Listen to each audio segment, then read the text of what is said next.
Dia hanya ibu rumah tangga tak berguna, pembawa sial untukku. Suamiku berteriak di ruang sidang saat sidang perceraian. Aku hanya duduk diam. Suamiku dan pengacaranya tersenyum sinis seolah sudah memenangkan segalanya. Lalu tiba-tiba hakim berdiri pelan dan berkata, "Tolong hormati pengadilan. Wanita yang kalian hina itu adalah salah satu direktur eksekutif perusahaan hukum di kota ini." Seluruh ruangan langsung terdiam membeku.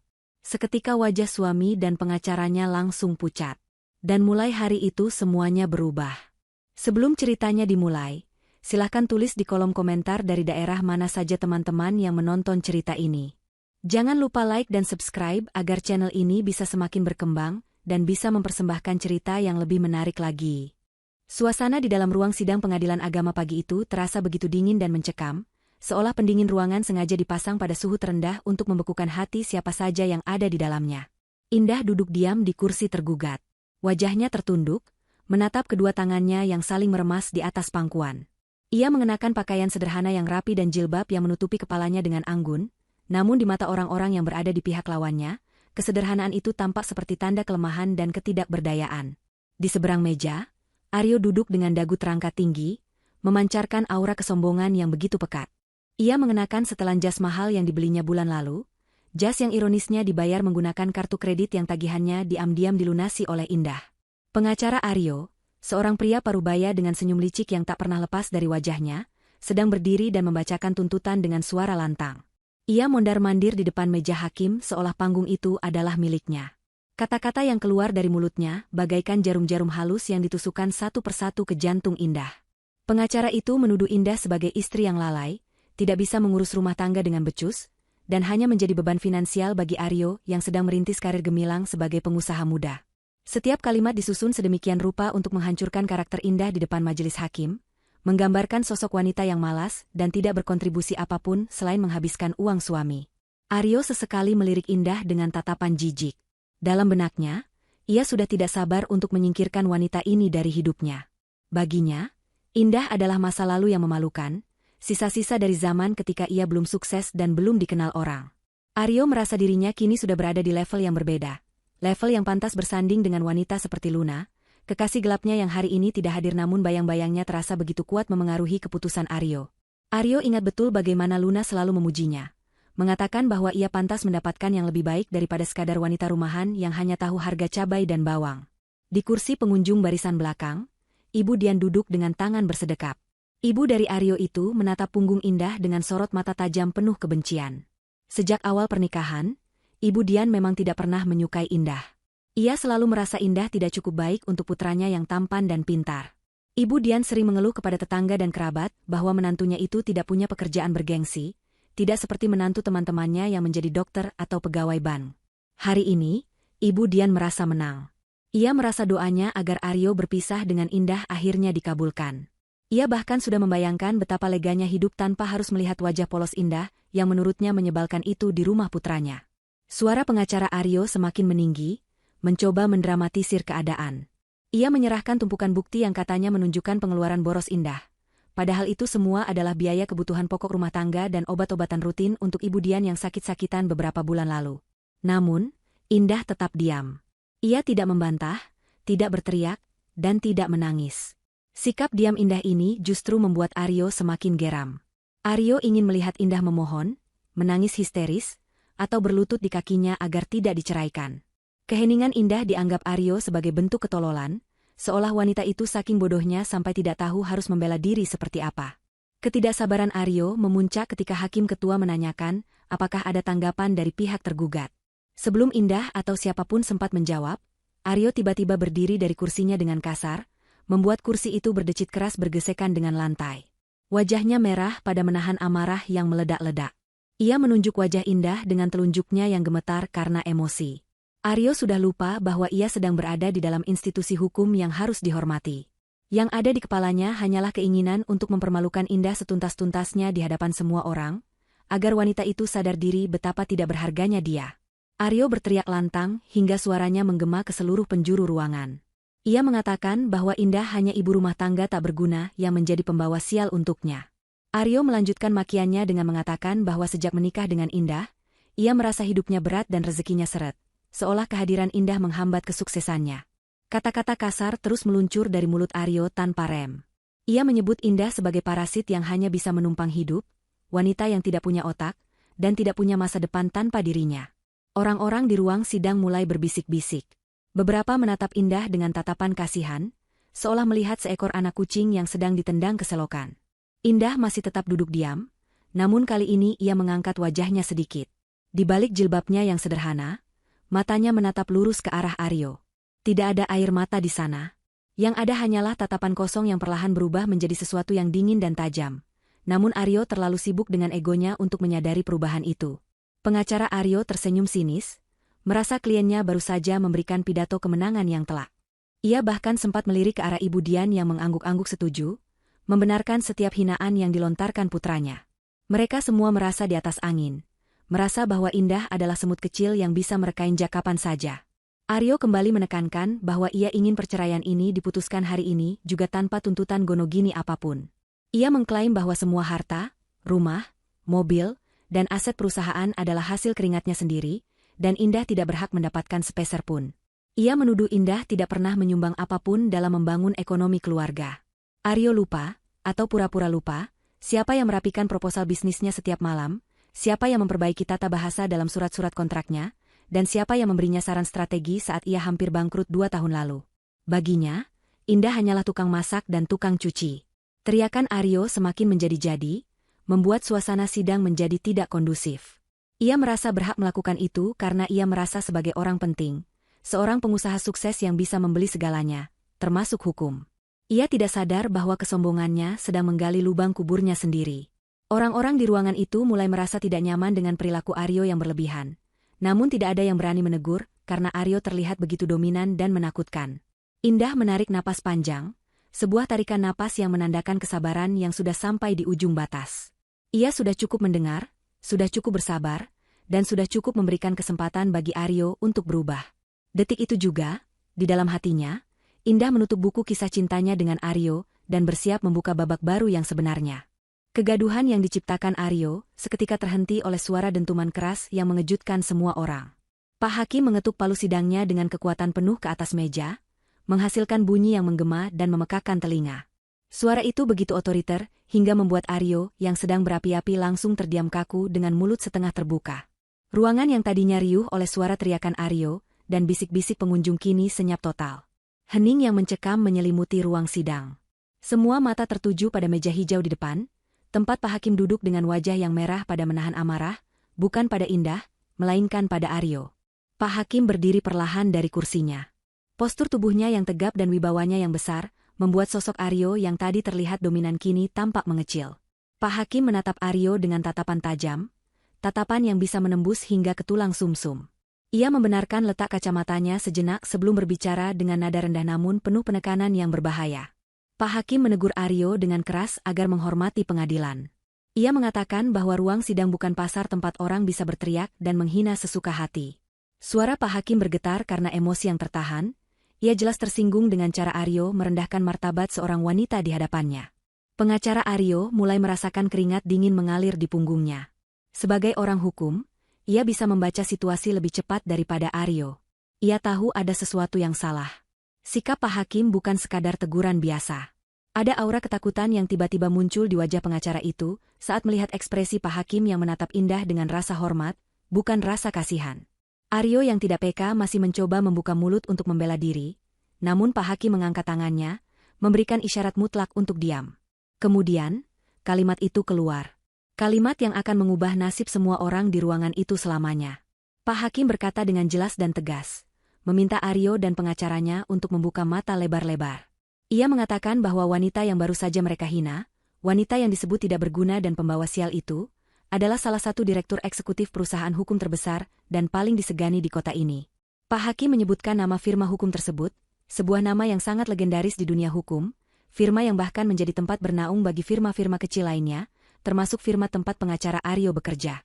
Mendengar itu, waktu seakan berhenti. Aryo membeku di tempatnya berdiri.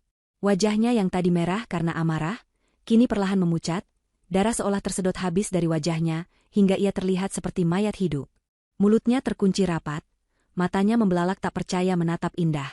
Ia mencoba mencerna kata-kata Pak Hakim, namun otaknya menolak menerima informasi itu. Istrinya? Indah? Direktur eksekutif? Tidak mungkin. Indah hanyalah wanita yang setiap hari menyambutnya dengan daster dan teh hangat. Indah hanyalah wanita yang selalu meminta uang belanja dengan takut-takut. Bagaimana mungkin dia adalah seorang eksekutif puncak? Namun reaksi paling dramatis datang dari pengacara Aryo. Pria itu gemetar hebat hingga berkas-berkas di tangannya terlepas dan berserakan di lantai. Ia tahu betul nama firma hukum yang disebutkan Pak Hakim. Itu adalah raksasa hukum yang memegang lisensi banyak pengacara, termasuk dirinya. Melawan salah satu pimpinannya sama saja dengan bunuh diri karir. Lutut pengacara itu lemas, ia menatap Indah dengan pandangan horor, seolah baru saja melihat hantu. Ia menyadari bahwa selama persidangan ini, ia telah menggali lubang kubur bagi karirnya sendiri dengan menghina atasan dari segala atasan di dunia hukum kota ini. Ibu Dian yang duduk di belakang tampak bingung. Ia tidak terlalu paham dunia hukum, tapi ia bisa melihat perubahan drastis pada wajah putranya dan pengacaranya. Ia merasakan atmosfer ketakutan yang tiba-tiba muncul. Ia mencondongkan tubuh ke depan, mencoba bertanya pada Aryo apa yang terjadi, tapi Aryo tidak merespons. Aryo masih terpaku menatap Indah. Dan saat itulah, Indah perlahan mengangkat wajahnya sepenuhnya. Tidak ada lagi postur menunduk yang submisif. Indah menegakkan punggungnya, sebuah gerakan sederhana namun mengubah seluruh aura tubuhnya. Ia menatap Aryo, lalu beralih menatap pengacara Aryo, dan terakhir menatap Pak Hakim dengan anggukan kecil tanda terima kasih dan hormat. Senyum tipis tersungging di bibirnya, bukan senyum manis seorang istri, melainkan senyum dingin seorang penguasa yang sedang melihat lawan yang sudah kalah sebelum bertanding. Indah kemudian berdiri dengan anggun.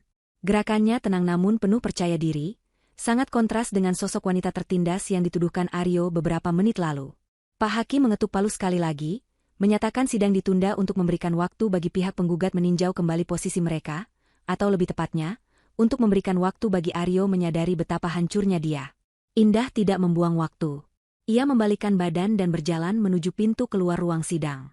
Langkah kakinya terdengar tegas di lantai kayu, tak-tak-tak, irama yang menyuarakan kekuatan. Orang-orang di ruang sidang secara otomatis membelah jalan, memberi ruang bagi Indah lewat, menatapnya dengan pandangan kagum dan takut bercampur aduk. Aryo, yang baru tersadar dari syoknya, berusaha mengejar. Ia memanggil nama Indah dengan suara parau, setengah tidak percaya, setengah panik. Ia berlari kecil menyusul Indah keluar dari ruang sidang menuju lobi pengadilan. Ibu Dian tergopoh-gopoh mengikuti di belakangnya.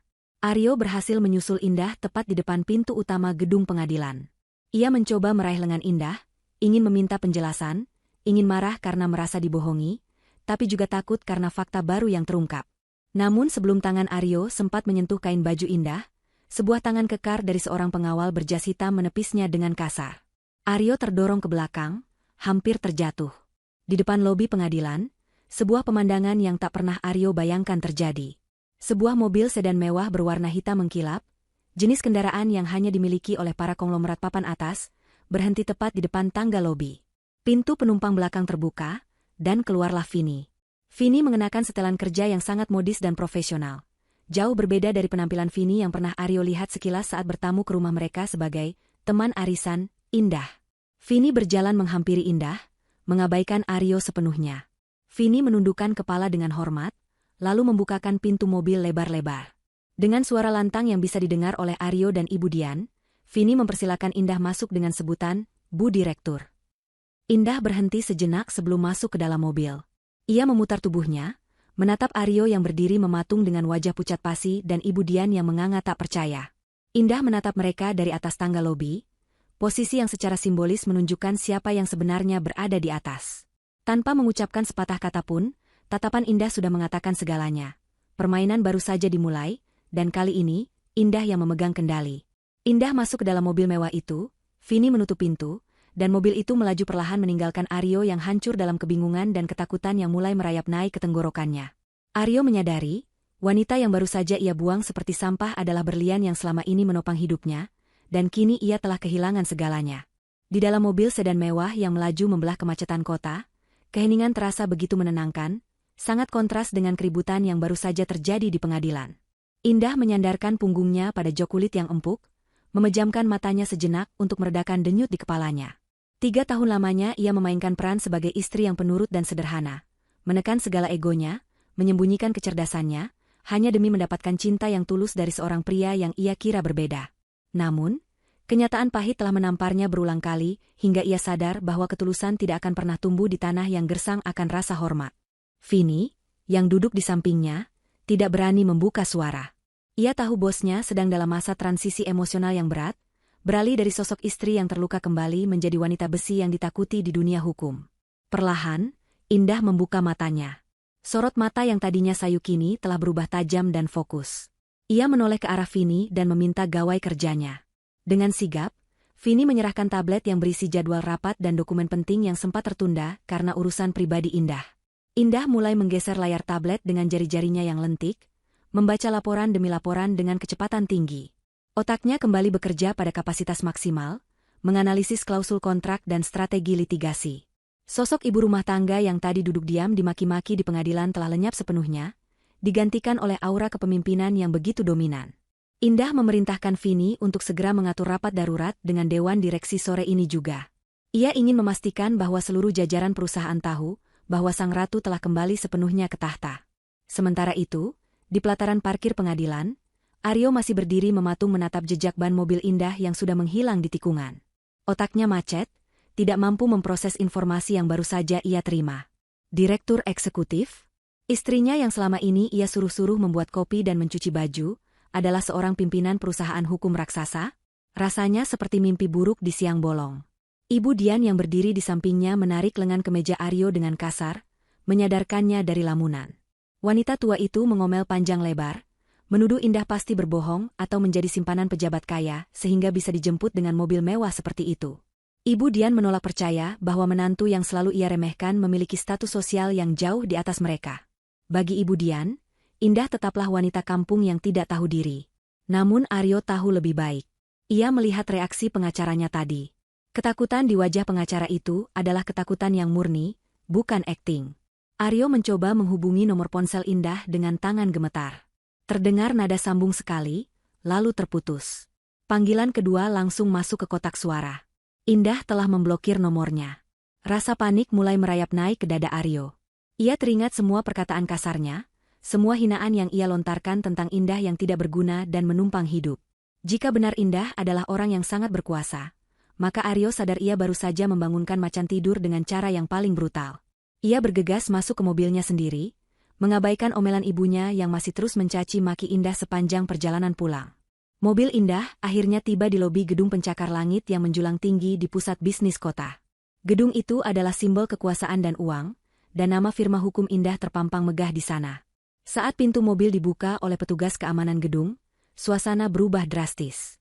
Para pegawai yang sedang berlalu lalang di lobi seketika berhenti dan menunduk hormat saat melihat Indah melangkah masuk. Tidak ada lagi tatapan meremehkan seperti di pengadilan tadi. Di sini, Indah adalah hukum itu sendiri. Ia berjalan dengan langkah tegap menuju lift khusus eksekutif, diikuti Vini di belakangnya. Indah tidak perlu berbicara keras atau membentak untuk mendapatkan rasa hormat. Kehadirannya saja sudah cukup membuat ruangan terasa penuh. Sesampainya di lantai paling atas, Indah masuk ruang kerjanya yang luas dengan pemandangan kota yang menakjubkan. Ruangan itu didesain dengan elegan, mencerminkan selera tinggi pemiliknya. Di dinding tergantung berbagai penghargaan hukum internasional atas namanya. Indah berjalan menuju meja kerjanya yang besar, mengusap permukaannya perlahan. Ia merasa seperti pulang ke rumah yang sesungguhnya. Vini meletakkan secangkir teh herbal hangat di atas meja.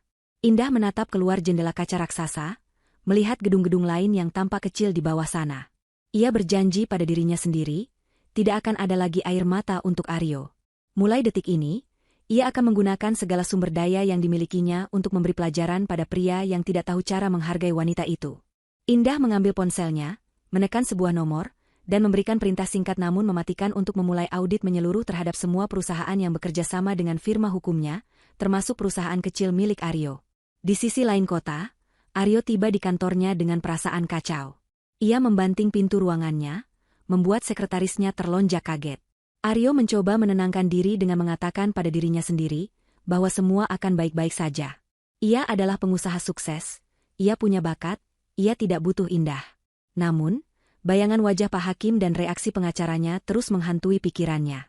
Aryo mencoba menepis rasa takut itu dengan memanggil Luna. Ia butuh validasi, butuh seseorang yang memujinya dan mengatakan bahwa ia hebat. Namun, saat ia menelepon Luna, wanita itu terdengar sibuk dan tidak antusias, beralasan sedang perawatan wajah dan tidak bisa diganggu. Aryo menutup telepon dengan kesal, merasa dunia sedang berkonspirasi melawannya hari ini. Ia tidak menyadari bahwa badai yang sesungguhnya baru saja akan menghantam karang rapuh kehidupannya. Pagi berikutnya diawali dengan kekacauan yang tak terbayangkan di kantor Aryo. Baru saja ia mendudukkan diri di kursi kebesarannya, interkom di mejanya berbunyi terus-menerus. Sekretarisnya masuk dengan wajah pucat pasi, membawa kabar yang membuat jantung Aryo seakan berhenti berdetak. Investor utama yang selama ini menyuntikkan dana terbesar untuk proyek properti Aryo tiba-tiba membatalkan kontrak secara sepihak. Aryo terbelalak, ia langsung menyambar telepon dan menghubungi perwakilan investor tersebut. Dengan nada tinggi, ia menuntut penjelasan. Suara di seberang sana terdengar dingin dan formal, menjelaskan bahwa setelah tinjauan hukum ulang, ditemukan ketidaksesuaian dalam manajemen risiko Aryo, dan keputusan pembatalan itu bersifat final. Sebelum Aryo sempat mendebat, sambungan telepon diputus. Aryo membanting gagang telepon dengan keras. Ia merasa ada yang tidak beres. Proyek itu sudah berjalan lancar selama setahun. Kenapa tiba-tiba ada tinjauan hukum? Belum sempat ia mencerna masalah itu, manajer operasionalnya masuk tanpa mengetuk pintu, membawa tumpukan surat pembatalan kerjasama dari beberapa vendor supplier material. Alasannya seragam, adanya audit kepatuhan hukum yang baru dari firma hukum yang menaungi kontrak mereka. Aryo merebut surat-surat itu, matanya membelalak saat melihat kop surat firma hukum yang menjadi konsultan para vendor tersebut. Itu adalah firma hukum milik Indah. Nama firma yang disebutkan Pak Hakim kemarin kini terpampang jelas di setiap lembar kehancuran bisnisnya. Darah Aryo mendidih. Ia merasa diserang. Ia segera menghubungi pengacaranya, pria yang kemarin bersamanya di sidang, untuk meminta bantuan hukum menuntut para vendor yang wan prestasi ini. Namun, jawaban yang ia terima sungguh di luar dugaan. Pengacaranya justru menyatakan pengunduran diri saat itu juga. Lewat telepon, pengacara itu berkata dengan suara gemetar bahwa ia tidak bisa lagi mewakili Aryo.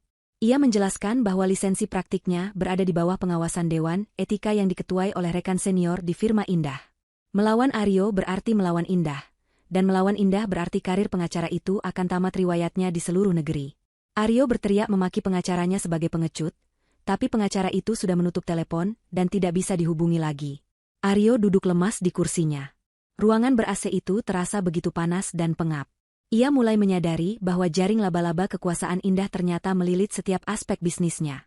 Selama ini, Aryo merasa hebat karena berhasil mendapatkan kontrak-kontrak besar dan kerjasama yang menguntungkan. Ia tidak pernah tahu bahwa kemudahan-kemudahan itu terjadi karena para mitra bisnisnya segan pada firma hukum besar yang diam-diam membackup perusahaan Aryo, tentu saja atas instruksi Indah. Sekarang, setelah Indah menarik dukungannya, Aryo baru melihat realitas kemampuannya yang sebenarnya. Tanpa proteksi Indah, bisnis Aryo hanyalah kapal kecil yang rapuh di tengah badai samudra korporasi. Menjelang sore, Aryo memutuskan untuk pulang ke rumah demi menenangkan pikiran. Ia butuh istirahat dari kekacauan di kantor. Ia ingin mandi air hangat dan makan masakan ibunya. Sepanjang perjalanan, ia terus mengumpat dalam hati, menyalahkan Indah atas semua kesialan ini. Ia masih menyangkal fakta bahwa ini adalah akibat perbuatannya sendiri. Baginya, Indah adalah wanita jahat yang ingin menghancurkannya karena dendam diceraikan. Aryo memacu mobilnya dengan kencang menuju kawasan perumahan elit tempat ia tinggal, rumah mewah yang ia banggakan sebagai simbol kesuksesannya, rumah yang dari sanalah ia mengusir Indah beberapa minggu lalu. Namun, sesampainya di depan pagar rumah, Aryo harus menginjak rem mendadak. Ia melihat Ibu Dian sedang duduk menangis histeris di trotoar depan pagar, dikelilingi oleh beberapa tetangga yang menonton dengan wajah prihatin bercampur penasaran. Di gerbang rumahnya yang tinggi dan megah, tertempel stiker besar berwarna merah menyala dengan tulisan, "Disegel". Ada rantai besi melilit gagang pagar dengan gembok besar. Aryo melompat turun dari mobil dan berlari menghampiri ibunya. Ia bertanya dengan panik apa yang terjadi. Ibu Dian menunjuk ke arah dua orang petugas berseragam yang sedang mencatat sesuatu di depan pintu gerbang. Aryo menghampiri petugas itu dengan emosi meledak-ledak. Ia berteriak bahwa ini adalah rumahnya, ia membelinya dengan uangnya sendiri, dan tidak ada yang berhak menyegelnya. Salah satu petugas dengan tenang menyerahkan salinan dokumen kepemilikan aset. Aryo membaca dokumen itu dengan tangan gemetar. Di sana tertulis jelas bahwa sertifikat tanah dan bangunan rumah tersebut bukan atas nama Aryo, melainkan atas nama sebuah perseroan terbatas yang merupakan anak perusahaan dari firma hukum Indah. Aryo ternganga. Ia baru ingat bahwa saat pembelian rumah ini 3 tahun lalu, Indah yang mengurus semua administrasi legalnya. Aryo waktu itu hanya tanda tangan tanpa membaca detailnya, karena ia percaya dan malas mengurus berkas yang rumit. Indah mengatakan itu demi keamanan aset dan pajak, dan Aryo setuju saja. Ternyata, rumah mewah itu adalah fasilitas jabatan yang diberikan perusahaan Indah kepada suami direktur, bukan milik pribadi Aryo. Klausulnya jelas. Fasilitas dicabut jika ikatan pernikahan berakhir, atau jika penerima fasilitas melakukan pelanggaran berat terhadap citra perusahaan. Dengan gugatan cerai dan penghinaan di pengadilan kemarin, Aryo secara otomatis kehilangan hak huni. Petugas itu menjelaskan bahwa Aryo dan keluarganya dilarang masuk ke dalam properti tersebut mulai hari ini. Barang-barang pribadi mereka akan dikemas oleh tim pindahan profesional dan dikirim ke alamat yang Aryo tentukan nanti. Namun aset rumah beserta isinya yang merupakan inventaris perusahaan tetap disita. Aryo mundur beberapa langkah, kakinya lemas hingga ia hampir jatuh terduduk di aspal. Ia menatap rumah megah itu, istananya, lambang kejayaannya, yang kini tertutup rapat baginya. Ia menoleh ke arah Ibu Dian yang masih meraung-raung meratapi nasib harus terusir dari rumah mewah, dan menjadi tontonan tetangga. Rasa malu yang luar biasa menghantam Aryo. Tetangga-tetangga yang dulu ia pameri mobil baru dan jam tangan mahal, kini melihatnya seperti gelandangan yang diusir dari lapaknya. Di tengah keputusasaan itu, ponsel Aryo bergetar. Sebuah notifikasi email masuk. Itu adalah tagihan kartu kredit korporat yang selama ini ia gunakan untuk gaya hidup mewahnya, dan membelikan hadiah untuk Luna. Email itu memberitahukan bahwa fasilitas kredit telah dibekukan, dan ia diwajibkan melunasi total tagihan yang jumlahnya ratusan juta rupiah, dalam waktu 24 jam, atau akan diproses hukum pidana penggelapan dana perusahaan. Langit seakan runtuh menimpa kepala Aryo sore itu. Kenyataan pahit mengenai penyitaan rumah mewah itu, belum sepenuhnya meresap ke dalam benak Ibu Dian dan Luna. Mereka kini terpaksa menumpang di sebuah apartemen sempit yang disewa Aryo, dengan sisa uang tunai terakhirnya. Apartemen itu jauh dari kata layak jika dibandingkan dengan standar hidup mereka sebelumnya. Dindingnya tipis sehingga suara tetangga terdengar jelas, dan air kerannya kadang macet.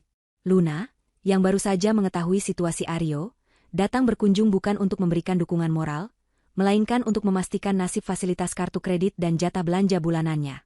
Ketika Aryo menjelaskan dengan wajah kusut bahwa semua aset dibekukan karena ulah Indah, wajah cantik Luna berubah menjadi topeng kemarahan yang jelek.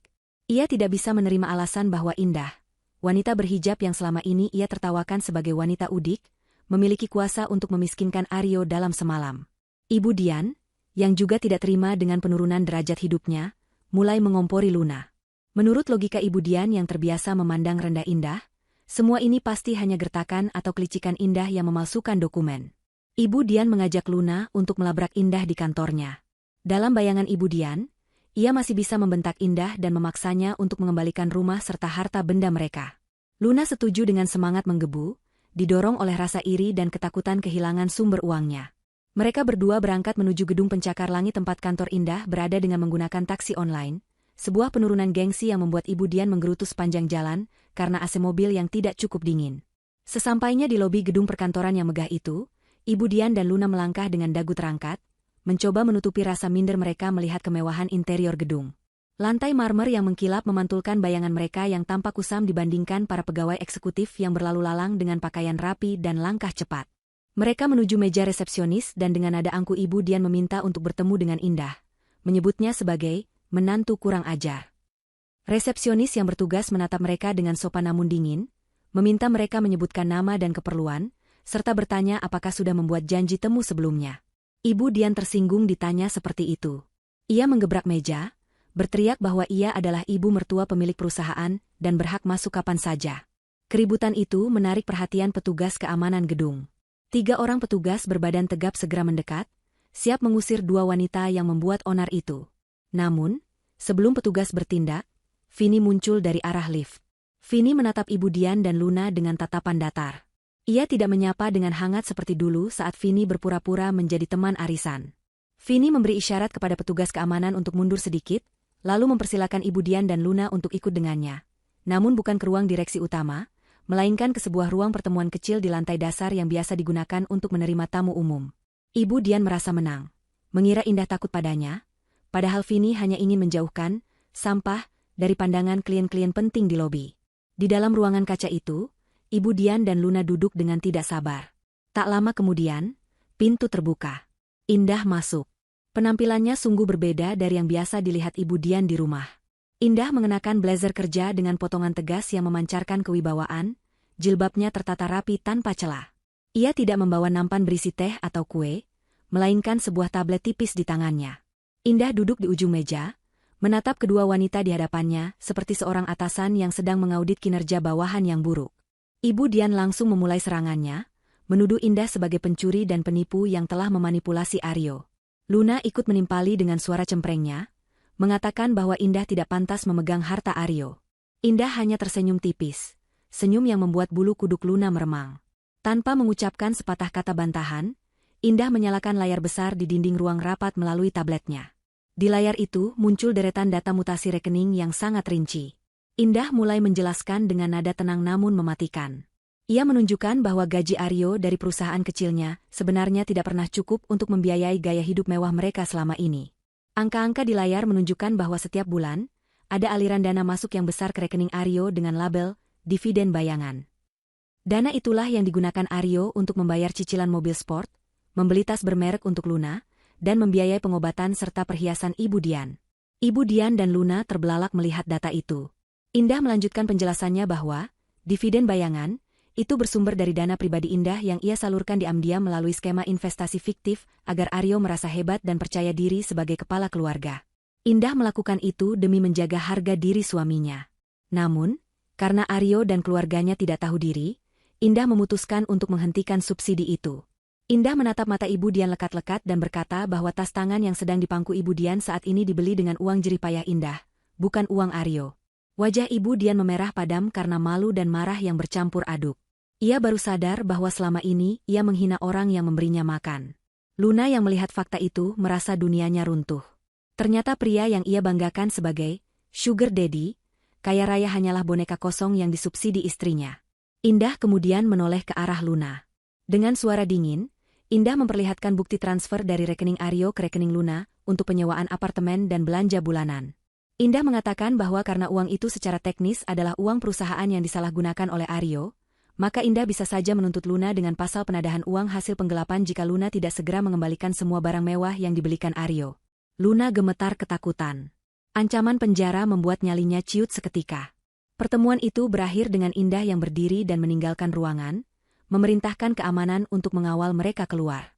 Ibu Dian dan Luna diseret keluar dari gedung seperti orang asing yang tidak diinginkan, meninggalkan sisa harga diri mereka yang hancur berkeping-keping di lantai marmer dingin itu. Seminggu setelah kejadian di kantor Indah, hidup Aryo benar-benar berada di titik nadir. Perusahaannya resmi dinyatakan pailit oleh pengadilan niaga karena gagal bayar utang kepada vendor-vendor yang menuntut secara serentak. Aryo kini tidak punya apa-apa selain baju yang melekat di badan dan tumpukan surat tagihan yang menggunung. Teman-teman bisnis yang dulu sering ia traktir makan siang kini menghindarinya seperti wabah penyakit. Tidak ada yang mau mengangkat teleponnya, apalagi meminjamkan uang. Aryo sadar, satu-satunya orang yang bisa menyelamatkannya dari jurang kehancuran total hanyalah Indah. Ego Aryo yang setinggi langit akhirnya runtuh dihantam realitas perut yang lapar dan masa depan yang gelap. Pagi itu, Aryo datang kembali ke gedung kantor Indah. Kali ini ia tidak datang dengan kesombongan, melainkan dengan keputusasaan yang nyata. Pakaiannya kusut, rambutnya tidak tertata rapi, dan ada lingkaran hitam di bawah matanya yang menandakan kurang tidur. Ketika ia mendekati meja resepsionis, ia tidak berani membentak. Dengan suara pelan dan memelas, ia memohon untuk bisa bertemu dengan Indah. Resepsionis itu, yang sudah mendapat instruksi khusus, mengatakan bahwa Indah sedang sibuk dan Aryo harus menunggu jika ingin bertemu. Aryo mengangguk pasrah. Ia diarahkan untuk duduk di sofa tunggu di pojok lobi, tempat yang jauh dari lalu lalang eksekutif penting agar tidak merusak pemandangan. Aryo menunggu. 1 jam berlalu, lalu 2 jam, hingga 5 jam lamanya. Ia melihat orang-orang keluar masuk gedung dengan wajah sibuk dan sukses. Ia melihat mantan rekan bisnisnya lewat dan pura-pura tidak melihatnya. Rasa malu membakar wajah Aryo, namun ia tidak beranjak. Ia menahan lapar dan haus karena tidak berani pergi ke kantin, takut kehilangan kesempatan dipanggil. Kakinya kesemutan dan punggungnya sakit, namun rasa takut akan kemiskinan memaksanya bertahan. Ini adalah hukuman pertama dari Indah, membiarkan Aryo merasakan bagaimana rasanya menjadi orang yang tidak dianggap. Posisi yang sering Aryo berikan pada Indah dulu saat menyuruhnya menunggu di mobil berjam-jam sementara Aryo asyik mengobrol dengan teman-temannya. Akhirnya, menjelang sore, Vini turun ke lobi dan memberi isyarat pada Aryo untuk naik. Jantung Aryo berdegup kencang. Ia menyusun kata-kata di kepalanya, menyiapkan skenario permintaan maaf yang paling menyentuh hati. Ia yakin Indah masih memiliki sisa-sisa cinta untuknya. Wanita itu pernah begitu memuja dirinya, pikir Aryo. Ia akan menggunakan kenangan masa lalu, janji-janji manis, dan sedikit air mata buaya untuk meluluhkan hati Indah. Aryo dibawa masuk ke ruang kerja Indah yang luas. Ruangan itu terasa dingin dan beraroma pewangi ruangan yang mahal. Indah duduk di kursi kebesarannya di balik meja kerja yang masif, membelakangi jendela kaca besar yang menampilkan langit sore kota yang mulai memerah. Indah tidak berdiri menyambutnya. Ia tetap duduk, sibuk memutar-mutar pulpen mahal di jari-jarinya, menatap Aryo dengan pandangan datar tanpa emosi. Aryo berjalan mendekat, kakinya terasa berat. Ia mencoba tersenyum, senyum yang terlihat menyedihkan dan dipaksakan. Aryo mulai berbicara dengan suara bergetar, memanggil Indah dengan sebutan sayang. Ia mengatakan bahwa ia hilaf, bahwa ia dirasuki setan, dan bahwa ia sadar Indah adalah satu-satunya wanita yang ia cintai. Aryo bahkan berlutut di depan meja kerja Indah, mencoba meraih tangan wanita itu. Ia memohon kesempatan kedua, berjanji akan berubah menjadi suami yang baik dan menuruti semua kemauan Indah. Ia mengungkit kenangan saat mereka pertama kali bertemu, mencoba memancing simpati. Respons Indah di luar dugaan Aryo. Wanita itu tertawa, bukan tawa bahagia, melainkan tawa renyah yang terdengar sangat meremehkan. Tawa itu memotong pidato Aryo yang sudah disusun rapi. Indah meletakkan pulpennya, mencondongkan tubuh ke depan, dan menatap Aryo dengan sorot mata yang tajam. Ia bertanya dengan nada sinis, apakah Aryo benar-benar berpikir Indah sebodoh itu untuk jatuh ke lubang yang sama 2 kali. Indah mengatakan bahwa cinta yang dulu ia miliki sudah mati tepat di saat Aryo menghinanya di ruang sidang. Bagi Indah, Aryo yang sedang berlutut di hadapannya sekarang hanyalah orang asing yang menyedihkan, parasit yang kehilangan inangnya. Indah kemudian mengambil sebuah map tebal dari laci mejanya dan melemparkannya ke hadapan Aryo. Map itu meluncur di atas meja dan berhenti tepat di depan wajah Aryo. Indah memerintahkan Aryo untuk membukanya. Aryo dengan tangan gemetar membuka map itu. Isinya adalah draft perjanjian perceraian baru dengan klausul yang jauh lebih kejam daripada tuntutan pengadilan. Di sana tertulis bahwa Aryo bersedia melepaskan hak asuh atas aset apapun, bersedia keluar dari rumah hanya dengan pakaian yang melekat di badan, dan yang paling mengerikan, Aryo harus menanggung seluruh utang perusahaan yang diatasnamakan dirinya secara pribadi, tanpa bantuan sepeser pun dari Indah. Aryo membaca dokumen itu dengan napas tercekat. Jumlah utang yang tertera di sana sangat fantastis, angka yang tidak mungkin bisa ia lunasi seumur hidup dengan kondisinya sekarang. Ia menatap Indah dengan pandangan memohon.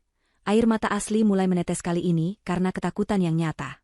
Ia memohon belas kasihan, mengatakan bahwa ini sama saja dengan membunuhnya pelan-pelan. Indah bersandar kembali ke kursinya, menatap Aryo dingin. Ia berkata bahwa itu adalah harga yang harus dibayar untuk sebuah kesombongan. Indah memberinya pilihan, tanda tangani dokumen itu sekarang dan Indah tidak akan menuntutnya secara pidana atas penggelapan dana perusahaan, atau tolak tanda tangan dan bersiaplah membusuk di penjara. Aryo merasa langit-langit ruangan itu runtuh menimpanya. Ia sadar ia sudah kalah telak. Dengan tangan gemetar hebat dan air mata yang membasahi kertas, Aryo mengambil pulpen dan membubuhkan tanda tangannya, menandatangani surat kematian bagi masa depannya sendiri. Udara di apartemen sewaan Aryo terasa lembab dan berbau apek, sangat kontras dengan wangi aromaterapi lavender yang biasa tercium di rumah mewahnya dulu. Dinding-dindingnya yang bercat putih kusam tampak mengelupas di beberapa sudut, menjadi saksi bisu kejatuhan seorang pria yang pernah merasa memiliki dunia dalam genggamannya. Aryo duduk bersila di atas karpet tipis yang sudah mulai brudul, menatap kosong ke arah layar televisi tabung kecil yang menyiarkan berita sore dengan gambar yang sedikit bersemut. Pikirannya melayang jauh, kembali pada momen di ruang kerja Indah. Tanda tangannya di atas kertas perjanjian itu terasa seperti vonis mati yang ia jatuhkan sendiri. Utang miliaran rupiah kini resmi menjadi beban di pundaknya, beban yang harus ia pikul seumur hidup tanpa harapan pelunasan. Di sudut ruangan, Luna sedang sibuk mengemasi barang-barangnya ke dalam koper besar berwarna merah muda. Gerakannya kasar dan terburu-buru, seolah sedang dikejar waktu. Bunyi resleting yang ditarik paksa dan benturan botol-botol kosmetik yang dimasukkan sembarangan memecah keheningan yang menyedihkan di antara mereka. Aryo menoleh perlahan, matanya yang cekung mengikuti setiap gerakan Luna. Ada rasa curiga yang mulai tumbuh di hatinya, namun ia mencoba menepisnya. Ia masih ingin percaya bahwa setidaknya, di tengah badai kehancuran ini, ia masih memiliki seseorang yang mencintainya. Seseorang yang memujanya bukan karena harta, melainkan karena sosoknya. Bukankah Luna selalu bilang Aryo adalah pria idaman? Mau kemana kamu, Lun? Tanya Aryo dengan suara parau. Tenggorokannya terasa kering dan sakit. Luna tidak menoleh. Ia terus memasukkan baju-baju bermerek yang dulu dibelikan Aryo, baju-baju yang kini Aryo tahu dibeli dengan uang indah, ke dalam koper. Aku mau pulang ke rumah orang tuaku sebentar. Ibuku sakit, jawab Luna singkat, nadanya datar tanpa emosi. Kebohongan itu terasa begitu tipis dan transparan, bahkan bagi Aryo yang sedang putus asa. Aryo bangkit berdiri, langkahnya sedikit sempoyongan. Ia mendekati Luna, mencoba meraih bahu wanita itu. Tapi aku butuh kamu di sini, Lun. Aku nggak tahu harus gimana lagi. Besok orang-orang Ban bakal datang nagih. Kamu temani aku ya, pinta Aryo, suaranya terdengar menyedihkan, jauh dari suara bariton penuh wibawa yang dulu sering ia gunakan untuk memerintah karyawan. Luna menepis tangan Aryo dengan sentakan keras, seolah tangan Aryo adalah kotoran yang menjijikkan. Ia berbalik, menatap Aryo dengan tatapan yang membuat darah Aryo membeku. Tidak ada lagi binar kekaguman atau senyum manja di wajah cantik itu. Yang ada hanyalah tatapan jijik dan kemarahan yang tertahan. Kamu pikir aku mau hidup susah sama kamu? Kamu pikir aku mau dikejar-kejar debt collector gara-gara utang kamu yang gak masuk akal itu? Sembur Luna. Suaranya melengking, memantul di dinding apartemen yang sempit. Tapi kamu bilang kamu cinta sama aku. Aryo tergagap, hatinya terasa nyeri. Luna tertawa sinis, tawa yang mirip dengan tawa indah di kantor kemarin, namun kali ini terasa lebih menyakitkan karena datang dari orang yang ia kira sekutunya. Cinta? Aryo, sadar diri dong. Aku cinta sama gaya hidup kamu, sama uang kamu, sama fasilitas yang kamu kasih. Sekarang kamu cuma gelandangan yang punya utang segunung. Apa yang bisa kamu kasih buat aku? Makan cinta? Jangan mimpi. Luna menutup kopernya dengan keras, lalu menarik pegangannya.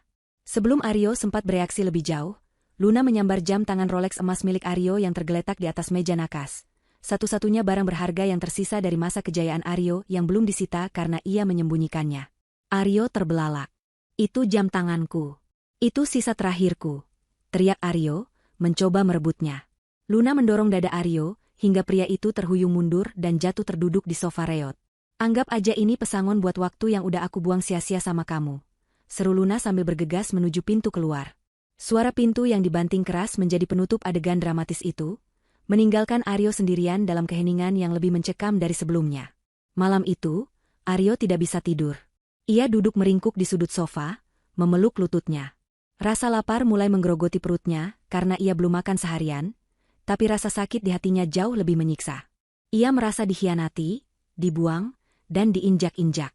Namun, penderitaan Aryo belum berakhir. Sekitar tengah malam, ponselnya bergetar. Sebuah pesan masuk dari nomor yang tidak dikenal. Aryo membuka pesan itu dengan enggan.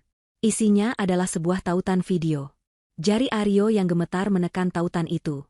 Video itu memperlihatkan rekaman CCTV dari sebuah lobi hotel mewah.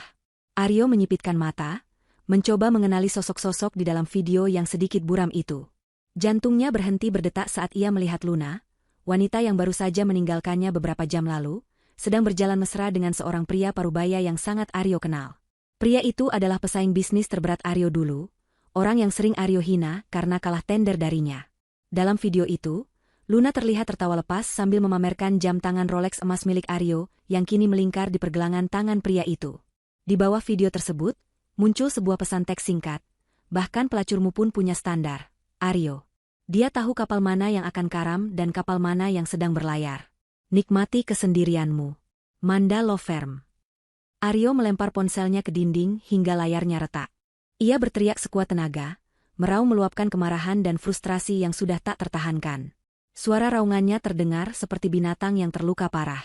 Ia menangis histeris, memukul-mukul kepalanya sendiri, menyadari betapa bodohnya ia selama ini. Ia telah membuang berlian demi sebuah batu kerikil yang bahkan tidak sudi ia simpan. Bayangan wajah indah yang tulus, yang selalu menyambutnya dengan senyum hangat meski ia pulang larut malam, yang selalu memijat kakinya saat lelah, kini berputar-putar di kepalanya seperti film horor yang menyiksa. Penyesalan itu datang terlambat, sangat terlambat, menghantamnya dengan kekuatan penuh di saat ia sudah tidak punya siapa-siapa lagi di dunia ini, selain bayang-bayang kehancurannya sendiri. Matahari pagi menembus celah gorden tipis apartemen Aryo, menyilaukan matanya yang bengkak dan merah. Ia tidak tidur sedetik pun semalam. Otaknya yang lelah dipaksa bekerja keras, mencari jalan keluar dari lubang neraka ini. Kemarahan dan rasa sakit hati yang menumpuk semalam kini perlahan berubah menjadi dendam yang membara. Aryo merasa tidak adil jika hanya ia yang hancur. Indah harus merasakan sakit yang sama. Jika ia tidak bisa memiliki hartanya kembali, setidaknya ia bisa menghancurkan reputasi Indah. Ia tahu Indah adalah sosok publik figur di dunia hukum sekarang, dan reputasi adalah segalanya bagi orang-orang seperti dia. Dengan sisa uang receh yang ia kumpulkan dari saku celana dan kolong sofa, Aryo pergi ke warnet terdekat karena kuota internet di ponselnya sudah habis. Ia mulai menyusun rencana licik. Aryo menghubungi beberapa kontak wartawan tabloid gosip murahan yang dulu pernah mewawancarainya saat ia masih menjadi pengusaha sukses. Ia menjanjikan sebuah berita eksklusif yang akan mengguncang kota, kisah tragis suami yang dibuang dan dihancurkan oleh istri direktur yang kejam. Aryo berniat memutarbalikkan fakta, memosisikan dirinya sebagai korban, playing victim, dari ambisi dan kekejaman Indah. Ia akan mengarang cerita bahwa Indah berselingkuh dengan pejabat hukum demi karirnya, dan menendang Aryo keluar setelah sukses. Para wartawan yang haus akan sensasi menyambut umpan itu dengan antusias. Berita tentang keretakan rumah tangga petinggi firma hukum ternama pasti akan laku keras. Mereka mengatur konferensi pers dadakan di sebuah kafe kecil di pusat kota sore itu juga. Aryo pulang sebentar untuk mandi dan merapikan diri sebisa mungkin. Ia sengaja memakai kemeja yang agak kusut dan wajah yang lesu untuk menarik simpati publik. Ia berlatih di depan cermin retak di kamar mandinya, memasang ekspresi sedih dan teraniaya, menyiapkan air mata buaya yang akan ia tumpahkan di depan kamera. Sore harinya, kafe itu sudah dipenuhi oleh beberapa wartawan dari media cetak dan online. Lampu-lampu kamera menyilaukan mata Aryo saat ia duduk di kursi narasumber. Ia mulai bercerita dengan suara bergetar yang dibuat-buat. Saya tidak menyangka istri yang saya cintai, yang saya bimbing dari nol, tega melakukan ini pada saya, ucap Aryo, memulai sandiwaranya. Ia menceritakan bagaimana ia berjuang, membangun bisnis demi keluarga, dan bagaimana Indah tiba-tiba berubah menjadi monster yang gila harta dan jabatan. Ia menuduh Indah melakukan manipulasi hukum untuk merebut semua asetnya dan mengusirnya dari rumah. Para wartawan sibuk mencatat dan merekam, sesekali melontarkan pertanyaan provokatif yang semakin menyudutkan Indah. Aryo merasa di atas angin. Ia berpikir, rasakan ini, Indah. Sebentar lagi namamu akan hancur di seluruh media. Ia membayangkan Indah panik, klien-kliennya kabur, dan ia dipecat dari firmanya. Senyum kemenangan tipis hampir tersungging di bibirnya di tengah akting sedihnya. Namun, Aryo lupa satu hal krusial. Ia sedang melawan ratu hukum yang memiliki mata dan telinga di mana-mana.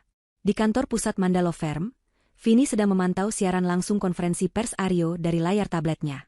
Wajah Vini datar, tidak ada kepanikan sedikit pun. Ia menoleh pada Indah yang sedang menandatangani berkas di mejanya. Bu, dia sudah mulai. Sesuai prediksi ibu, dia main playing victim, lapor Vini. Indah berhenti menulis, mengangkat wajahnya dan tersenyum dingin. Bagus. Biarkan dia menggali kuburnya lebih dalam. Aktifkan rencana B sekarang, perintah Indah tenang. Kembali di kafe, saat Aryo sedang berapi-api menceritakan kezalimannya, tiba-tiba layar proyektor besar di belakang panggung kafe, yang biasanya digunakan untuk nonton bareng bola, menyala. Awalnya hanya static noise, membuat semua orang menoleh kaget. Aryo terdiam, bingung. Lalu, gambar di layar menjadi jelas. Itu bukan siaran bola, melainkan sebuah rekaman video berkualitas tinggi. Wajah Aryo muncul di layar raksasa itu. Tapi bukan Aryo yang sedih seperti sekarang, melainkan Aryo yang arogan di sebuah klub malam beberapa bulan lalu. Di video itu, Aryo terlihat mabuk, merangkul Luna dan dua wanita lain dengan mesra. Suaranya terdengar jelas, berteriak di atas dentuman musik. Istriku di rumah? Halah, dia MAH cuma babu. Bodoh dia tuh, nggak tahu apa-apa. Gue cuma butuh dia buat ngurus rumah doang. Duit gue ya buat seneng-seneng lah. Terdengar tawa riuh teman-temannya menimpali. Video berganti ke rekaman lain. Kali ini rekaman CCTV di ruang tamu rumah mereka. Terlihat Aryo sedang membentak Indah yang sedang hamil muda waktu itu, kilas balik masa lalu, menunjuk-nunjuk wajah Indah dan mendorongnya hingga jatuh ke sofa. Dasar wanita nggak berguna, pembawa sial, bisanya cuma minta duit, teriak Aryo di video itu. Suasana di kafe berubah drastis dalam hitungan detik. Keheningan mencekam melanda ruangan. Para wartawan yang tadinya menatap Aryo dengan simpati, kini menatapnya dengan pandangan jijik dan marah. Bisik-bisik mulai terdengar, gila, ternyata dia KDRT, itu selingkuhannya banyak banget, sakit jiwa nih orang. Wajah Aryo pucat pasi. Ia menoleh ke belakang, menatap layar besar itu dengan horor. Ia mencoba berteriak, "Itu bohong. Itu editan. Itu rekayasa AI," tapi suaranya tenggelam oleh riuh rendah wartawan yang kini berbalik menyerangnya. Pertanyaan mereka berubah menjadi tajam dan menghakimi. "Pak Aryo, apa tanggapan Anda tentang video KDRT itu? Benarkah Anda menggunakan uang istri untuk berselingkuh? Apa Anda tidak malu memfitnah istri yang sudah Anda sakiti?" Aryo panik. Ia bangkit dari kursinya, mencoba kabur. Namun, di pintu keluar kafe, 2 orang polisi berseragam sudah menunggu. Salah satu polisi melangkah maju dan menunjukkan surat penangkapan. "Saudara Aryo Prasetyo, kami mendapat laporan atas dugaan pencemaran nama baik, penyebaran berita bohong, serta tindak pidana kekerasan dalam rumah tangga yang buktinya baru saja kita saksikan bersama. Silakan ikut kami ke kantor polisi." Kamera-kamera wartawan kini menyorot momen penangkapan itu dengan blitz yang bertubi-tubi, membutakan mata Aryo. Ia meronta, berteriak-teriak tidak jelas, memanggil nama ibunya, memanggil nama Indah, tapi tidak ada yang peduli. Ia digiring masuk ke dalam mobil polisi seperti seorang kriminal hina, diiringi sorakan cemooh dari pengunjung kafe. Serangan balik yang ia rencanakan untuk menghancurkan Indah justru menjadi bumerang yang memenggal lehernya sendiri. Hari itu, Aryo tidak hanya kehilangan harta dan rumah, tetapi ia juga kehilangan satu-satunya hal yang tersisa, kebebasannya dan nama baiknya di mata masyarakat. Di gedung pencakar langitnya, Indah mematikan siaran berita di tabletnya, menyesap teh hangatnya dengan tenang, dan kembali bekerja. Keadilan telah ditegakkan, tanpa ia harus mengotori tangannya sendiri. Pagi itu, langit di luar gedung pengadilan tampak kelabu, seolah turut berduka mengiringi nasib Aryo yang sudah berada di ujung tanduk. Berbeda dengan sidang pertama di mana Aryo datang dengan setelan jas mahal dan dagu terangkat tinggi, kali ini ia hadir dengan kondisi yang sangat memprihatinkan. Ia dibawa dari sel tahanan sementara dengan menggunakan rompi tahanan berwarna oranye mencolok, sebuah simbol kehinaan yang kini melekat pada dirinya setelah penangkapan dramatis di kafe tempo hari. Tangan Aryo tidak diborgol saat masuk ruang sidang, namun 2 petugas kepolisian mengapitnya dengan ketat di kiri dan kanan, memastikan ia tidak membuat kekacauan lagi. Wajahnya tampak tirus dan tidak terawat, jambang halus mulai tumbuh liar di dagu dan pipinya, serta matanya cekung dengan lingkaran hitam pekat yang menandakan ia tidak bisa tidur nyenyak di balik jeruji besi yang dingin dan keras. Tidak ada lagi sisa-sisa kegagahan seorang pengusaha muda yang dulu ia banggakan. Hari ini, ia hanyalah seorang terdakwa yang menunggu vonis nasibnya dijatuhkan. Ruang sidang sudah dipenuhi oleh orang-orang. Berita tentang skandal Aryo dan identitas asli Indah telah menyebar luas, menarik perhatian publik dan media massa. Namun, kali ini tidak ada satupun orang yang menatap Aryo dengan rasa hormat atau kagum. Tatapan mereka penuh dengan cemoohan, jijik, dan penghakiman. Ibu Dian duduk di barisan paling depan kursi pengunjung. Tubuhnya gemetar hebat dan wajahnya sembab karena terlalu banyak menangis. Ia mengenakan pakaian lusuh, satu-satunya pakaian layak yang tersisa setelah mereka diusir dari apartemen sewaan karena tidak mampu membayar sewa. Ibu Dian menatap putranya dengan pandangan nanar, hancur hati melihat anak kebanggaannya kini duduk di kursi pesakitan sebagai penjahat. Ia ingin berteriak memanggil Aryo, ingin memeluknya, namun rasa malu dan takut menahannya tetap duduk terpaku di kursinya, meratapi nasib buruk yang menimpa keluarga mereka akibat kesombongan yang mereka pelihara sendiri. Pintu ruang sidang terbuka lebar, dan masuklah Indah. Keadaan seketika hening. Indah melangkah masuk dengan aura yang begitu bercahaya, kontras dengan kesuraman yang dibawa Aryo. Ia mengenakan setelan blazer kerja yang dipotong sempurna membalut tubuhnya, dipadukan dengan jilbab berwarna lembut yang menonjolkan wajahnya yang tenang namun tegas. Vini dan tim pengacara dari firma hukumnya berjalan di belakang Indah, seperti barisan pengawal setia. Langkah kaki Indah terdengar mantap di lantai ruang sidang. Setiap ketukan sepatunya menyuarakan kepercayaan diri dan kekuasaan. Ia tidak menoleh sedikit pun ke arah Aryo atau Ibu Dian. Baginya, mereka hanyalah masa lalu yang sudah ia tutup bukunya. Indah duduk di kursi penggugat dengan anggun, mengeluarkan berkas-berkas dengan gerakan tenang, siap untuk mengakhiri drama panjang ini sekali dan untuk selamanya. Sidang dimulai dengan pembacaan tuntutan akhir. Kali ini, Aryo tidak didampingi oleh pengacara hebat. Tidak ada firma hukum yang berani mengambil kasusnya karena takut berhadapan dengan firma milik Indah, dan juga karena Aryo sudah tidak memiliki uang sepeser pun untuk membayar jasa hukum. Ia hanya didampingi oleh seorang pengacara publik yang terlihat lelah dan pasrah, yang sepertinya sudah tahu bahwa kasus ini adalah kasus yang mustahil untuk dimenangkan. Sang pengacara publik hanya duduk diam, sesekali membolak-balik kertas tanpa semangat, membiarkan proses hukum berjalan melindas kliennya. Hakim ketua, sosok tegas yang sama dengan sidang sebelumnya, menatap Aryo dengan pandangan tajam di balik kacamatanya. Ia mulai membacakan poin-poin pertimbangan hukum yang memberatkan Aryo, mulai dari bukti perselingkuhan, bukti kekerasan verbal dan fisik yang terekam CCTV, hingga upaya pencemaran nama baik yang dilakukan Aryo melalui konferensi pers bohong. Setiap kalimat yang dibacakan hakim bagaikan palu godam yang menghantam dada Aryo. Hakim memaparkan dengan rinci bagaimana Aryo selama ini menikmati fasilitas yang sebenarnya milik perusahaan Indah, dan bagaimana Aryo menyalahgunakan kepercayaan itu. Fakta bahwa rumah, mobil, dan modal usaha Aryo adalah pemberian tidak langsung dari Indah dibuka secara gamblang di muka umum. Aryo hanya bisa menunduk dalam-dalam, menyembunyikan wajahnya dari sorot kamera wartawan yang meliput di bagian belakang ruangan. Ia merasa telanjang, semua aib dan kebohongannya dikuliti satu persatu tanpa ampun. Ia mendengar isak tangis ibunya di belakang, suara yang menyayat hati, namun ia tidak berdaya untuk melakukan apapun. Rasa penyesalan yang ia rasakan bukan lagi karena kehilangan harta, melainkan karena rasa malu yang begitu besar, hingga ia berharap lantai ruang sidang terbelah dan menelannya hidup-hidup saat itu juga. Tiba saatnya putusan dibacakan. Suasana ruang sidang menjadi sangat senyap, bahkan suara pendingin ruangan pun terdengar jelas. Hakim mengetuk palu sekali untuk meminta perhatian penuh. Dengan suara lantang dan berwibawa, hakim menyatakan bahwa gugatan perceraian yang diajukan oleh Indah dikabulkan sepenuhnya. Ikatan pernikahan antara Aryo dan Indah dinyatakan putus karena hukum. Selanjutnya, hakim membacakan putusan mengenai harta Gonogini. Aryo sempat mengangkat wajahnya sedikit, masih memiliki secuil harapan naif bahwa ia akan mendapatkan sedikit bagian untuk menyambung hidup. Namun, harapan itu segera hancur berkeping-keping. Hakim memutuskan bahwa Aryo tidak berhak atas 1 sen pun aset yang dipersengketakan, karena terbukti secara sah dan meyakinkan bahwa seluruh aset tersebut adalah milik entitas perusahaan Indah dan diperoleh dari penghasilan Indah, sementara kontribusi Aryo dalam rumah tangga dinilai nihil, bahkan merugikan. Lebih parah lagi, hakim mewajibkan Aryo untuk membayar ganti rugi material dan imaterial kepada Indah atas tindakan pencemaran nama baik dan kerugian perusahaan akibat salah urus manajemen yang dilakukan Aryo. Jumlah ganti rugi yang disebutkan sangat fantastis, angka yang membuat kepala Aryo pening seketika.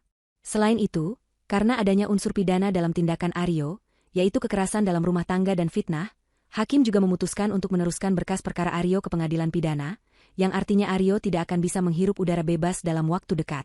Ia harus menjalani masa tahanan lanjutan sambil menunggu sidang pidananya. Vonis ini adalah kehancuran total bagi Aryo. Ia kehilangan istri, kehilangan harta, kehilangan nama baik, dan kini kehilangan kebebasannya. Saat palu diketuk 3 kali tanda sidang berakhir, dok dok dok, suara itu terdengar seperti lonceng kematian bagi Aryo. Petugas kepolisian segera mendekati Aryo, membantunya berdiri dengan kasar, dan bersiap membawanya kembali ke sel tahanan. Aryo, dengan kepanikan yang memuncak, mencoba memberontak. Ia menoleh ke arah meja penggugat, menatap Indah dengan mata yang basah oleh air mata. Ia berteriak memanggil nama Indah, suaranya parau dan menyedihkan. Indah, tolong aku suamimu. Jangan biarkan mereka membawaku. Aku minta maaf. Indah, teriak Aryo histeris, mengabaikan martabatnya yang sudah hilang. Ia berharap Indah akan berbalik, menatapnya dengan iba, dan memberikan pengampunan seperti yang selalu Indah lakukan dulu setiap kali Aryo berbuat salah. Namun, Indah tidak bergeming. Ia membereskan berkas-berkasnya dengan tenang, menutup tas kerjanya, dan berdiri dengan anggun. Ia sama sekali tidak menoleh ke arah Aryo, seolah suara teriakan itu hanyalah angin lalu yang tidak berarti. Vini di sebelahnya menatap Aryo dengan pandangan dingin, lalu membisikkan sesuatu pada Indah, dan mereka berdua tertawa kecil. Sebuah tawa ringan yang menunjukkan betapa tidak relevannya Aryo dalam hidup mereka sekarang. Indah kemudian berjalan menuju pintu keluar, melewati barisan pengunjung yang memberinya jalan dengan hormat. Aryo terus berteriak, memanggil-manggil nama wanita yang dulu ia sia-siakan itu, sampai suaranya serak dan hilang di telan pintu ruang sidang yang tertutup di belakang punggung Indah. Ibu Dian yang melihat anaknya diseret pergi oleh polisi langsung jatuh pingsan di lantai ruang sidang, menciptakan kegaduhan kecil. Namun, tidak ada simpati yang mengalir untuknya. Orang-orang hanya melihatnya sebagai ibu yang gagal mendidik anak, wanita tua yang menuai badai dari angin kesombongan yang ia tanam. Di luar gedung pengadilan, Indah disambut oleh cahaya matahari yang mulai menerobos awan, menyinari wajahnya yang tampak lega. Ia menarik napas panjang, menghirup udara kebebasan yang terasa begitu manis. Tidak ada lagi beban, tidak ada lagi penghinaan, tidak ada lagi kepura-puraan. Ia telah memenangkan pertempuran ini dengan telak, bukan dengan kekerasan, melainkan dengan kecerdasan dan martabat. Indah masuk ke dalam mobil mewahnya, meninggalkan gedung pengadilan itu tanpa menoleh ke belakang sedikitpun, siap menyongsong masa depan yang cerah tanpa bayang-bayang kelam masa lalu. 1 tahun telah berlalu sejak sidang putusan yang menggemparkan itu. Roda kehidupan telah berputar dengan cara yang paling adil dan kejam. Di sebuah sudut kota yang kumuh, jauh dari gemerlap gedung pencakar langit, Aryo sedang duduk beristirahat di pinggir trotoar. Ia mengenakan seragam petugas kebersihan berwarna biru pudar yang kotor oleh debu dan keringat. Kulitnya kini terbakar matahari, kasar dan gelap, sangat berbeda dengan kulit halusnya dulu yang selalu terlindung di dalam ruangan ber-AC. Tangan yang dulu hanya terbiasa memegang pulpen mahal dan setir mobil mewah, kini kapalan dan kasar karena setiap hari harus memegang sapu lidi dan pengki sampah. Aryo baru saja selesai menyapu jalanan di sekitar kawasan bisnis elit, pekerjaan yang dulu sering ia hina sebagai pekerjaan rendahan bagi orang-orang yang tidak sekolah. Karma telah menempatkannya tepat di posisi yang paling ia cemooh. Aryo membuka bungkusan nasi rames murah yang ia beli dari warung Tegal di pinggir jalan. Lauknya hanya tempe goreng dan sedikit sayur nangka, jauh dari menu restoran mewah yang dulu menjadi standar makannya. Ia makan dengan lahap karena rasa lapar yang mendera setelah bekerja fisik sejak subuh. Di sela-sela suapannya, ia menatap gedung pencakar langit megah di seberang jalan. Itu adalah gedung tempat kantor pusat firma hukum Indah berada. Setiap hari, Aryo sengaja meminta area tugas di sekitar sini, didorong oleh rasa rindu yang sakit dan harapan kosong bahwa ia mungkin bisa melihat Indah sekilas. Namun, setiap kali ia melihat mobil-mobil mewah keluar masuk lobi gedung itu, hatinya semakin teriris-perih menyadari betapa jauh jarak yang kini memisahkan mereka. Ia adalah debu di jalanan, sementara Indah adalah bintang di puncak langit. Nasib Ibu Dian tidak jauh lebih baik. Setelah terusir dari segala kemewahan, ia kini tinggal di sebuah petak kamar kontrakan sempit di gang sempit yang becek. Kamar itu pengap, tanpa ventilasi yang memadai, dan dindingnya lembab berjamur. Ibu Dian yang dulu selalu tampil dengan perhiasan emas dan pakaian mentereng, kini tampak tua dan ringkih. Ia sering sakit-sakitan, batuk-batuk yang tak kunjung sembuh, karena tidak punya biaya untuk berobat ke dokter spesialis. Sehari-hari, ia hanya bisa duduk di depan pintu kontrakannya, mengupas bawang atau melipat kotak makanan untuk mendapatkan upah receh dari tetangga yang memiliki usaha catering. Mulutnya yang dulu tajam menghina Indah, kini hanya bisa meracau penuh penyesalan, menyalahkan Aryo yang tidak becus menjaga istri kaya, dan meratapi nasibnya yang berakhir tragis di masa tua. Tetangga-tetangga di sekitar kontrakan tahu siapa mereka dari gosip yang beredar, dan seringkali menjadikan Ibu Dian sebagai bahan gunjingan, membuat penderitaan batin wanita tua itu semakin lengkap. Siang itu, suasana di sekitar gedung kantor Indah tampak lebih ramai dari biasanya. Ada karangan bunga besar berjejer di sepanjang trotoar, dan banyak wartawan berkumpul di lobi. Aryo, yang sedang menyapu guguran daun kering di dekat taman gedung, mendengar percakapan 2 orang satpam yang sedang berjaga.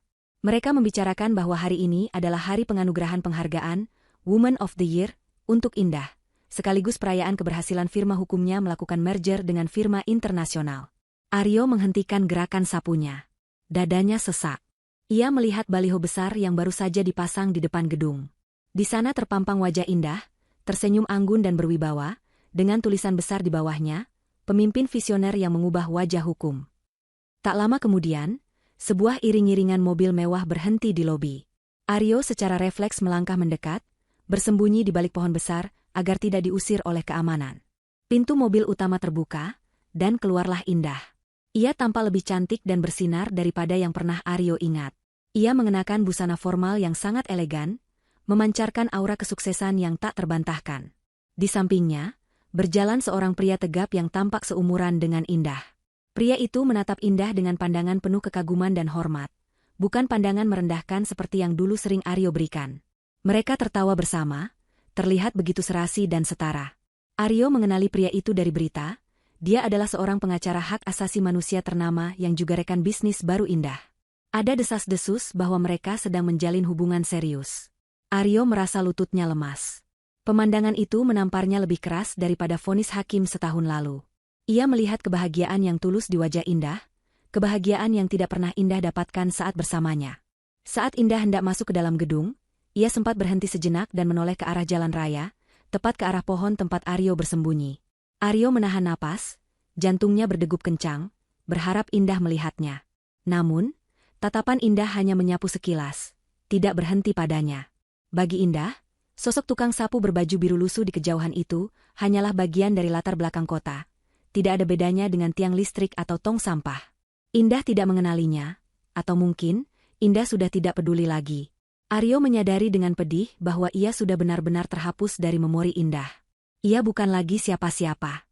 Indah berbalik dan melanjutkan langkahnya masuk ke dalam gedung, disambut tepuk tangan riuh dari para staf dan tamu undangan. Pintu kaca otomatis tertutup perlahan, memisahkan dunia Indah yang penuh cahaya dengan dunia Aryo yang suram. Aryo merosot duduk di tanah, bersandar pada batang pohon. Air mata menetes membasahi pipinya yang kotor. Ia melihat tangannya yang kasar memegang gagang sapu, lalu melihat baliho wajah Indah yang tersenyum di atas sana. Penyesalan itu datang menghantamnya lagi, kali ini dengan rasa penerimaan yang pahit. Ia sadar bahwa ia pantas mendapatkan semua ini. Ia telah membuang berlian demi mengejar kilauan palsu, dan sekarang ia harus hidup dalam kegelapan selamanya. Di lantai atas gedung, di ruangannya yang mewah, Indah berdiri menatap pemandangan kota dari balik jendela kaca raksasa. Vini datang membawakan segelas teh hangat. Semua sudah siap untuk pidato ibu, kata Vini sambil tersenyum bangga. Indah mengangguk, mengambil cangkir teh itu. Ia menatap ke bawah, ke jalanan tempat orang-orang kecil berlalu lalang, mungkin salah satunya adalah masa lalunya yang kelam. Namun, pikiran itu tidak lagi mengganggunya. Ia merasa damai. Ia merasa utuh. Perjalanan panjang dari seorang istri yang dihina menjadi ratu di kerajaannya sendiri, telah menempanya menjadi wanita yang tak terkalahkan.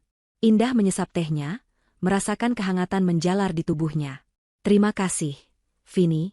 Ayo kita mulai, ucap Indah mantap. Ia berjalan menuju pintu keluar ruangannya, langkahnya ringan dan pasti. Ia tidak membutuhkan balas dendam lagi, karena melihat musuhnya hancur oleh ulah mereka sendiri, adalah keadilan yang paling puitis. Indah tahu, hidupnya yang sebenarnya baru saja dimulai, dan kali ini, ia adalah penulis tunggal dari takdirnya sendiri. Layar cerita kehidupan mereka pun perlahan menutup dengan sebuah pesan tak tertulis yang menggema di hati siapapun yang menyaksikannya. Jangan pernah menilai berlian dari debu yang menutupinya, karena saat debu itu hilang, kilaunya bisa membutakan mata mereka yang pernah meremehkannya. Aryo tetaplah Aryo yang menyapu debu jalanan, sementara Indah terus melesat naik, tak terkejar, tak tersentuh, abadi dalam kemenangannya.